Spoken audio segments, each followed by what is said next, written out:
Live from our 7 Tasmania studios, your nightly news with Kim Miller begins now. Good evening, everyone. First tonight, Tasmania's embattled hospitality businesses aren't out of danger yet, despite the easing of some coronavirus restrictions on Friday. The list of venues forced to close for good is growing, and at a time when businesses are already struggling, they're facing another problem: inconsiderate customers failing to show up for bookings. An afternoon drink at the pub, still a novelty for many Tasmanians.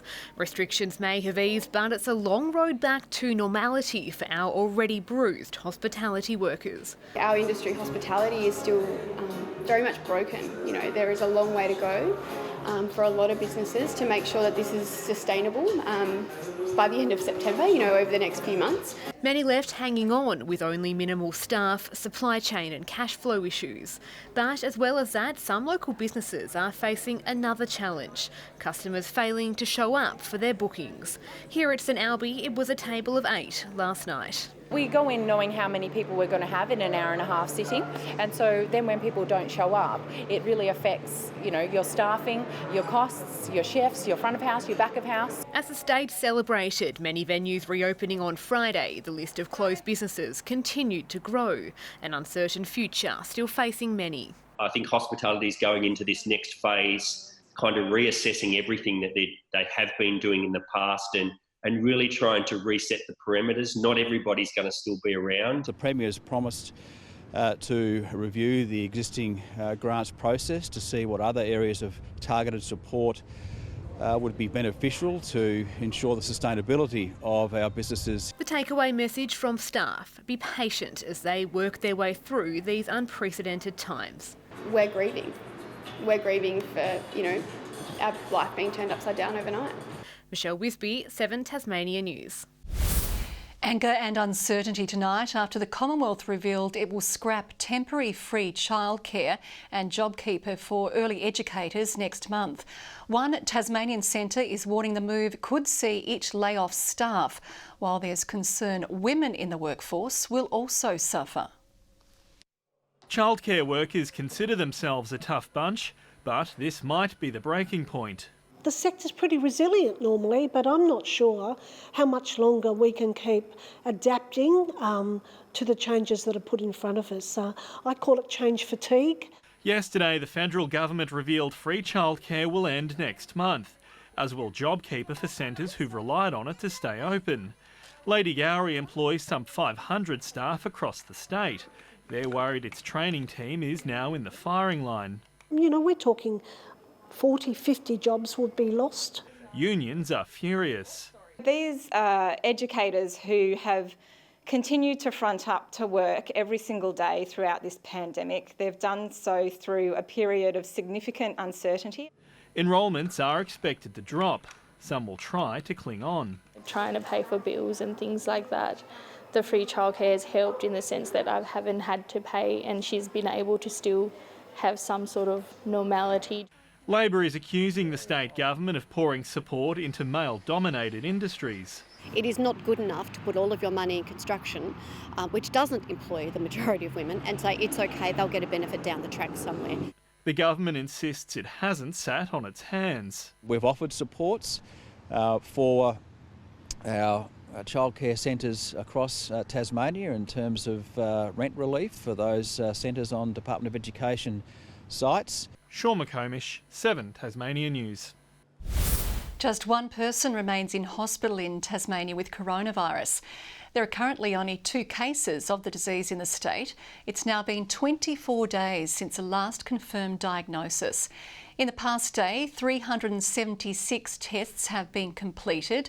Tasmanians are still being urged to get tested, even if they have only the mildest of symptoms. Fire crews contained a deliberately lit fire in Rockcliffe overnight. The blaze, which started at a business on Archer Street, destroyed a shipping container, as well as a car, motorcycle and some furniture. It was a delicate operation taking hours to extinguish, with a forklift needed to manoeuvre the container. Police are investigating the incident. Anyone with information is urged to contact Crime Stoppers. High school students across the state returned to the classroom this morning after years 7 to 10 spent an extra 2 weeks learning from home. High schools are well and truly prepared for the return of on-site schooling with full attendance, we hope, as soon as possible. Attendance rates are on par with the same time last year, and some regions have seen less students absent than usual. Well, due to technical issues last night, we weren't able to bring you our full coverage of the Queen's birthday honours. Tonight, we want to acknowledge some of the Tasmanians who received recognition, starting with a police officer who has seen the worst and best of Tasmania across decades of duty. After 40 years on the beat, Inspector Glenn has now reached the pinnacle of policing. But we all start somewhere. His first arrest? Saw someone kicking over a rubbish bin with rubbish, and a volley of insults. He's now covered gruesome crime. It appears the deaths are the result of a murder-suicide. Busted bikie-backed drug rings. We're making their life as difficult as we possibly can. Oversaw strict security in the age of terror when APEC came to Hobart and was part of the final arrest at Port Arthur.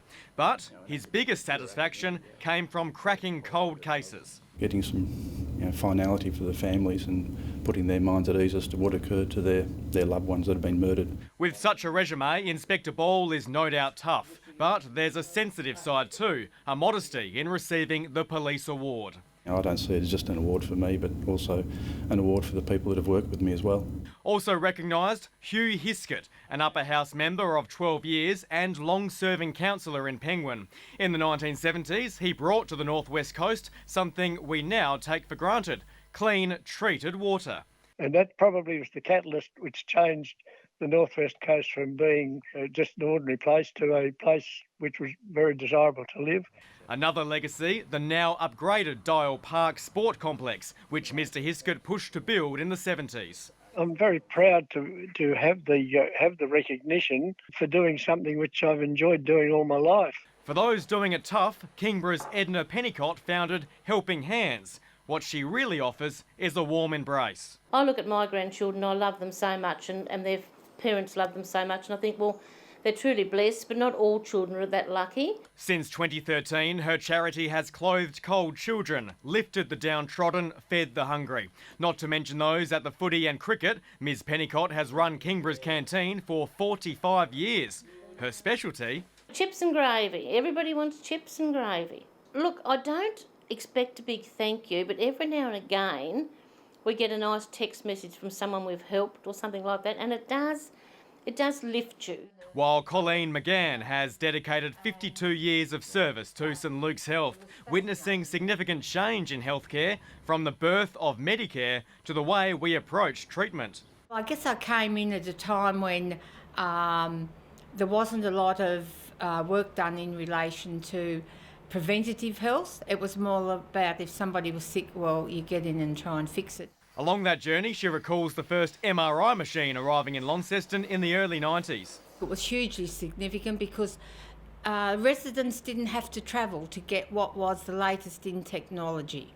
Tasmania had 12 recipients in this year's honours, each still leaving a legacy in their field. Tom Johnson, 7 Tasmania News. Tasmanians hoping to enjoy many of the state's popular day and overnight walks will have to book prior to setting off. A temporary registration system has been set up to limit capacity, allowing for physical distancing and coronavirus guidelines to be met. Registrations are open for Frenchman's Cap, Walls of Jerusalem and the Overland Track, among others. Some amenities will remain closed, including huts on the Overland Track and Frenchman's Cap. Police are still trying to track down a key witness from a fatal crash last month. A 42-year-old man died when a truck carrying chickens crashed off the side of the Arthur Highway near Eaglehawk Neck on May 4. Investigators say a vehicle was seen in the area at the time and the occupants may be able to confirm what position the truck was in prior to the incident. They've released photos of what's believed to be an SUV captured travelling south near Murdunna around 5:20 a.m. Police say they're confident the driver of that vehicle hasn't committed an offence or caused the crash, but could assist with the investigation. It was a frosty start in the state's north this morning with heavy fog and icy roads. The poor driving conditions saw multiple crashes, including on the Bass Highway and Meander Valley Road in Hadspen and Illawarra Road in Longford. Authorities are reminding drivers to be cautious on our roads as colder temperatures see ice and fog become more frequent.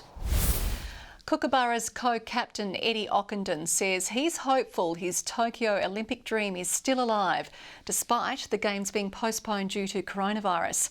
He'll soon be able to return to local fields, with Tasmanian players set to begin training on Monday. He should be preparing for the Tokyo Olympics. However, this Tasmanian hockey superstars year has been hit with a curveball. Coronavirus forcing 300-game national player Eddie Ockenden to return home. Once the Olympics was off, then it was sort of a downtime and a little bit of a reassess and a reset and just relax a little bit because there's no point pushing really hard at the moment. The Olympics now pushed back a year, with Eddie and his teammates forced to reset. The national co-captain trying to remain connected with his teammates. It's been a disjointed period for us, so we've sort of stayed connected, a few meetings and tasks and things like that, so it's been good. We're a close team. His journey to the rescheduled games could begin as soon as Monday. Training in groups of 20 will recommence, with competitions expected to begin mid-July. Strict social distancing measures will be in place across all grades. Applying those guidelines, we'll have marshalling areas. I mean, our players for training will only have access to the fields, and basically it's like, you know, get in, train and get out again. I love being in Tasmania, so I love playing with my club at Northwest Grads here, so I think that's a great chance. All involved desperate to get back on the pitch. We've just got a high proportion of our members really keen to get back into the sport. It was a really clear indication we had good engagement there. It's the only thing I ever do, so it's pretty hard not having it. I haven't really been doing what we usually do, like talking and having chats and doing jokes, and I really miss them. John Hunt, 7 Tasmania News. Good evening. Liawini heads the weather tonight with a new low of -7. Pretty chilly right over the state this morning, while Bushy Park recorded our high of 15. Hobart 14 degrees, Burnley 13, Devonport and Launceston 12. Ross and Fingal -6 overnight. Ouse and Grove a low of -4. King Island and Smithton a top of 14. Flinders Island, St Helens and Friendly Beaches 13. Lowhead 12. Strawn a top of 11. Low cloud over the west and north of Tasmania today, and through the Tamar Valley, most of the cloud free of the rest of the state as it pushed over past the mountains. More cloud sits over southern WA, high cloud moved over Victoria and South Australia, a little more over the New South Wales north coast and the top end. Tomorrow a cold front approaches the state. The high now over the Tasman Sea still pushes a ridge back over the mainland. Several troughs are over the mainland as well. Winds northwesterly at 15 to 25 knots, reaching up to 30 knots over the south and lower west. Swells at 3.5 metres. Strong wind warning for the patch between Tasman Island and Sandy Cape. Hobart 14 tomorrow, a cloudy day, a possible shower for Geeveston, 14 the top as well, 11 the top for Bothwell and cloudy. Launceston 5 overnight, 13 tomorrow and cloudy, a possible shower for Devonport, 13 the top and 12 the high for Cressy. Burnley expects 13 with a cloudy day, a few showers for Strawn, 12, possible shower for Curry and 13 degrees. St Helens tomorrow 14 and partly cloudy, Swansea the same and 13 the top for Orford. On Thursday, possible morning showers easing and contracting to the north and south coasts. Partly cloudy on Friday, apart from a shower over the north and maybe later over the east. And on Saturday, showers across the state, less likely though over the south. Partly cloudy in Perth, sunny but cool in Adelaide tomorrow, fine for Melbourne. Showers forecast for Sydney and Brisbane. Partly cloudy, 11 degrees right now in Hobart, 8 degrees in Launceston, cloudy over Devonport and 10. Very strange time of year, Kim. This time of year most Tasmanians head for warmer climates, but we're all stuck here braving the cold weather. I'm of course happy to put up the fight. You are a true man, Murph. I'm so proud of you. That's your news for now. I'll be back later with updates. Good night.